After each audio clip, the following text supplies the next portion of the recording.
Culvert. That's a weird word. I think that is like Dutch. Maybe French. It's not French. In Spanish, it's alcantarilla. Well, it doesn't come from Spanish.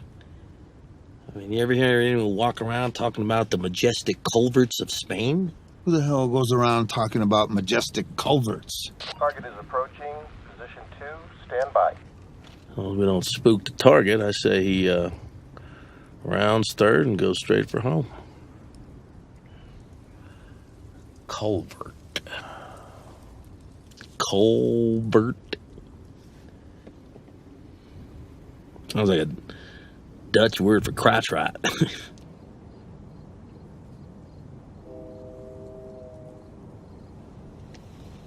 Put a dead drop in the culvert. I mean, rain comes, and your money's on its way to the Rio Grande. Is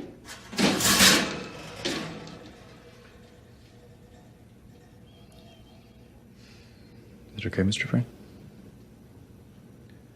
You can go home, Lyle. How about kill this mother? Okay. How about the 19 months off? What about it? What about it? Does it pose any problem to you? We'll see. I doubt it seriously. You take into the ring a lot of rage. Does that work for you, or does it work against you at times? Well, it. It's a fight, so whatever happens, happens. Mike, why do you have to talk like that? Well, I'm talking to you the way I want to talk to you.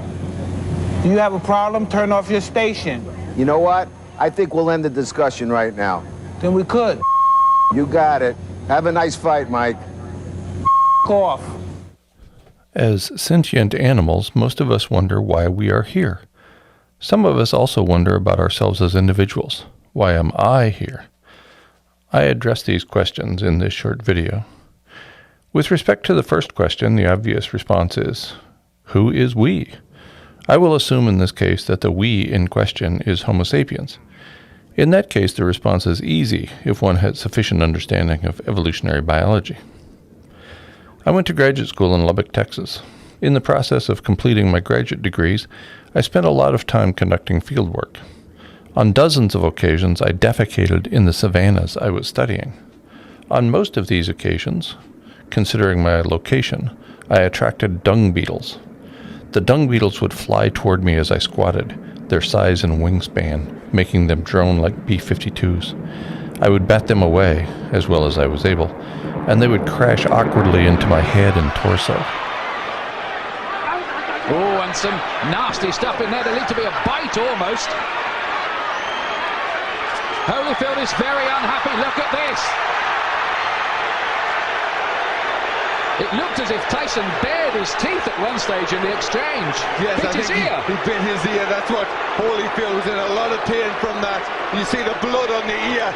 That was definitely a bite. After I finished my task, I would watch the beetles as they performed their task. They formed my manure into balls a tad smaller than ping-pong balls and then rolled them away. These tiny creatures thus solved a significant problem for human beings. As with carrion beetles, dung beetles saved humans from a lot of life-threatening diseases. By now it's probably obvious that the answer to the question, why are we here, is rooted in evolutionary biology. We are here to give dung beetles something to do. And those dung beetles are here to protect us, thus extending our lives. Without us and other species like us, dung beetles would be SOL, literally.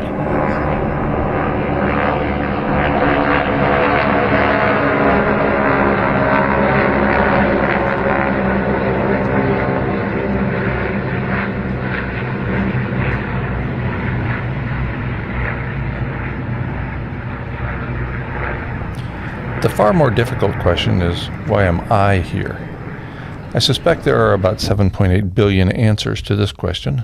I have discovered why I am here. I will not speak for you, although I might be able to help aid your journey.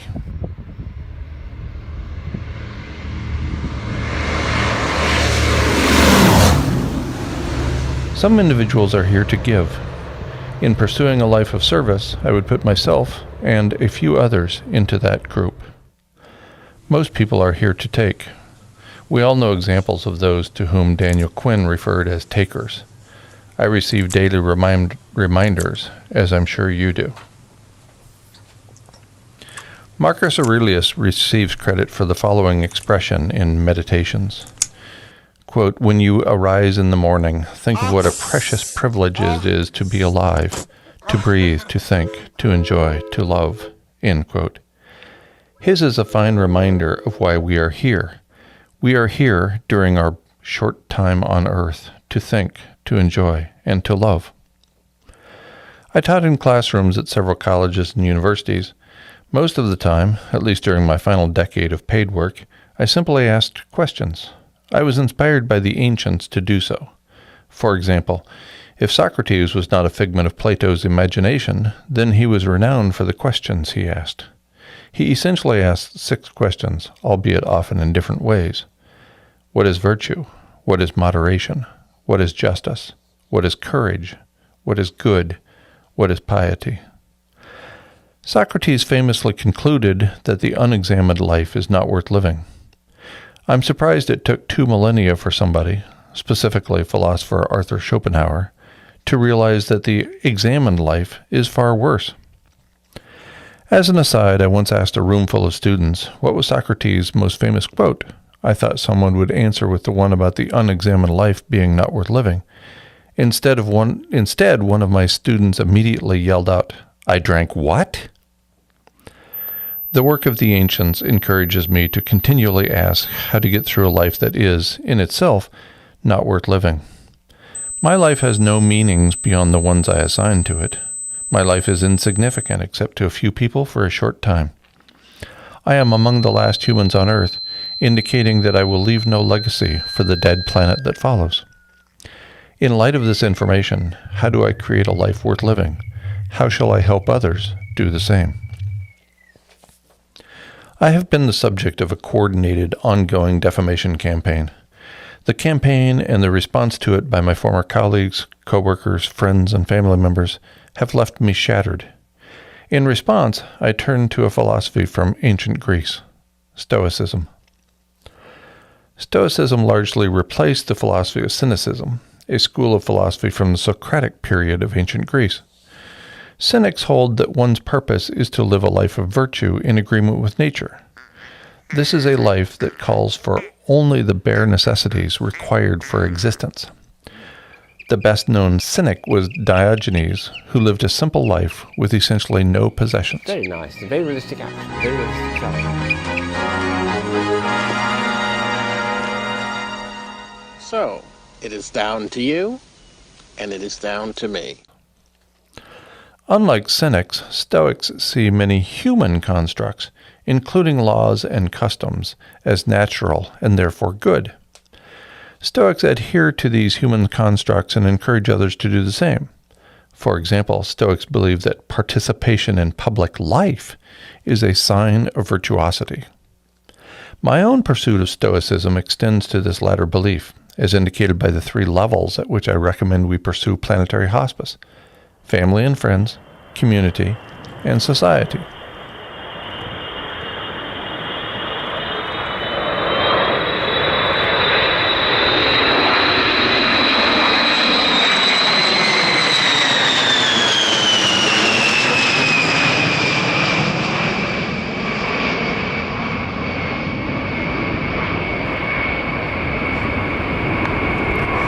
During our daily lives with family and friends, I recommend we treat everyone we encounter as we would treat our beloved ancient grandmother. Well, this is getting like a street. In the second round, which opened the gash on your eye. Tell us about that first, please. He butted me in the first round, but then he butted me again in the second round. Then as soon as he butted me, I watched him. He had me holding, and he looked right at me, and I saw him, and he was going for, and he kept going flying. He butted me again. He kept going down and coming up, and he charged into me. And no one warned him. No one took any points for him. What am I to do? I got to retaliate. Now, immediately you stopped. You stopped fighting immediately right there, and you turned to Mills Lane, and you said what? And the result was he did nothing. But what did you say to Mills right at that time? This includes respect and complete honesty. I did that on purpose. I don't have to miss. I believe you. So what happens now? We face each other as God intended. Sportsmanlike. No tricks, no weapons. skill again, skill wrong. At the level of community, I suggest we work to get rid of racism, misogyny, poverty, and other community-level disparities. At the level of society, I recommend we begin immediately the task of decommissioning nuclear power plants as a means of reducing harm to all life on Earth as humans exit the planetary stage. You mean you'll put down your rock and I'll put down my sword and we'll try and kill each other like civilized people? I can kill you now. My own work focuses on loss of habitat for the vertebrate mammals known as humans, and then what comes next. The control rod and fuel channel caps, which each weigh 350 kilograms, are jumping up and down. He runs to warn the control room, but there's nothing he can do to stop what is coming. 1:23 and 44 seconds. The steam blows more fuel channels apart. We do not know how high the power went. We only know the final reading. No one in the room that night knew the shutdown button could act as a detonator. They didn't know it because it was kept from them. The pressure inside the core can no longer be held back. At long last, we have arrived. 1:23:45. The lid is thrown off the reactor. Oxygen rushes in. In the instant the lid is thrown off, it combines with hydrogen and superheated graphite. The chain of disaster is now complete. Without habitat, of course, we will all die. Our species will go extinct. Earth is headed in the near term for a condition without habitat for Homo sapiens, as I have pointed out frequently on the peer-reviewed literature I cite, as well as my own peer-reviewed papers. Somebody occasionally takes issue with my prediction of human extinction by 2026, pointing out that sociopaths will still be living in bunkers filled with canned peaches and so forth, in light of the ongoing mass extinction event and through the lens of abrupt climate change. I'm not sure this qualifies as living, and I'm certain the sociopaths in question know better than to sacrifice living fully today to plan for a life in a bunker, only to emerge in a few years to a lifeless planet. And remember former boxer Michael Tyson's line about planning, quote, You guessed wrong. You only think I guessed wrong. That's what's so funny. I switched glasses when your back was turned. Ha ha, you fool! I'm willing to admit that there might be a few humans technically classified as alive in 2026.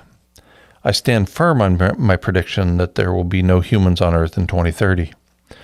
I recognize that the difference between 2026 and 2030 is cosmically insignificant. I also recognize that the difference between 2026 and 2030 is enormous from the standpoint of every person committed to living fully, here and now. Perhaps we ought to begin living fully here and now. Now.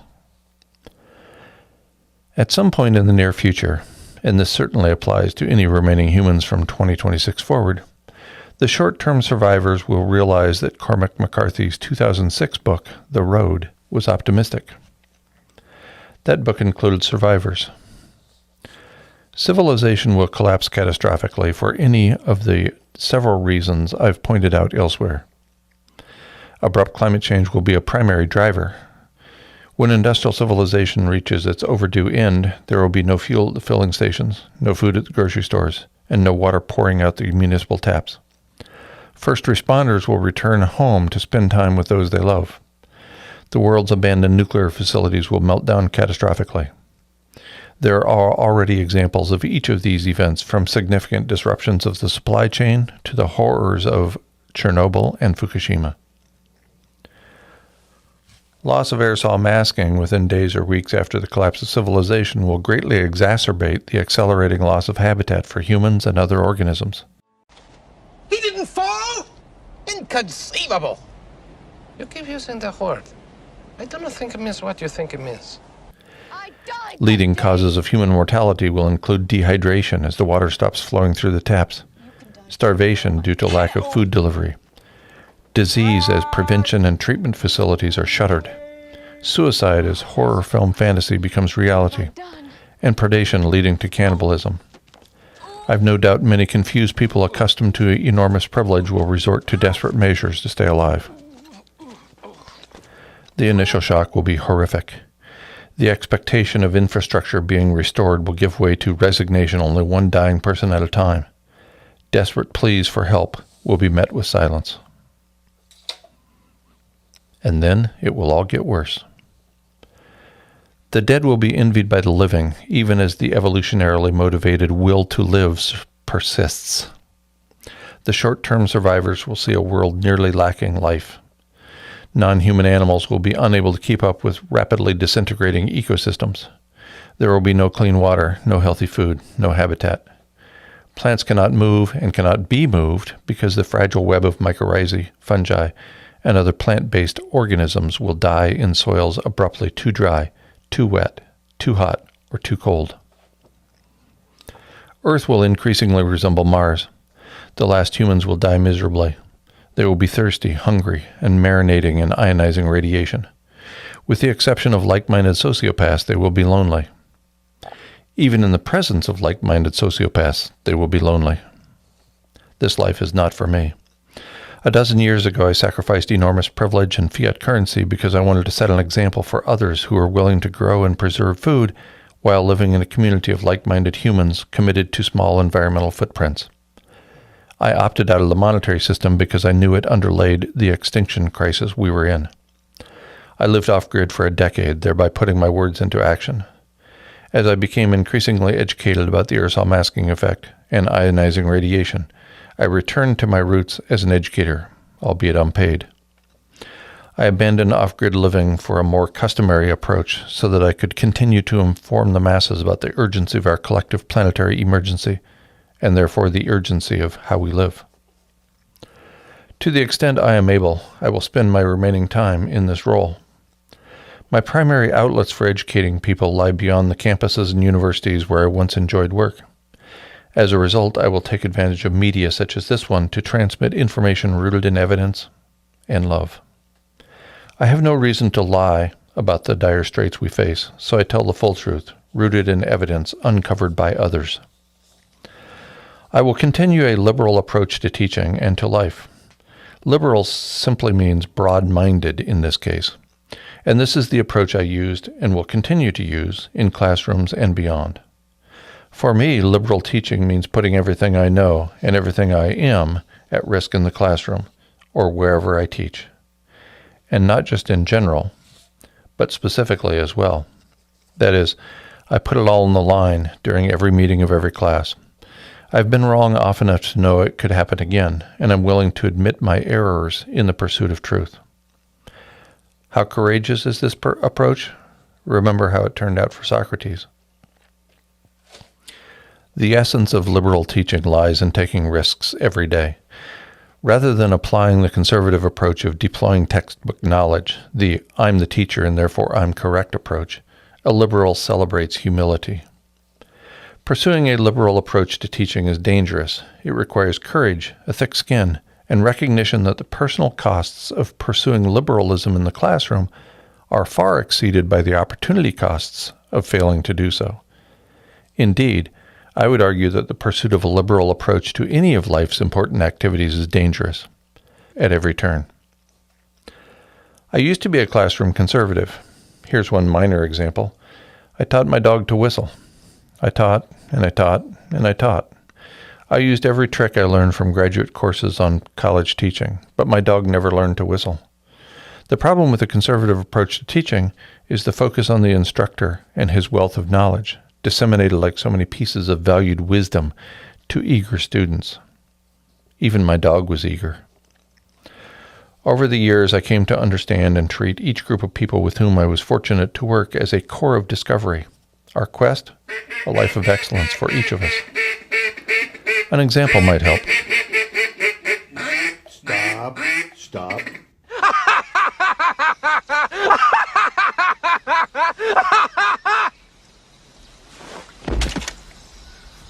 You killed my love. It's possible. I can't afford to make exceptions.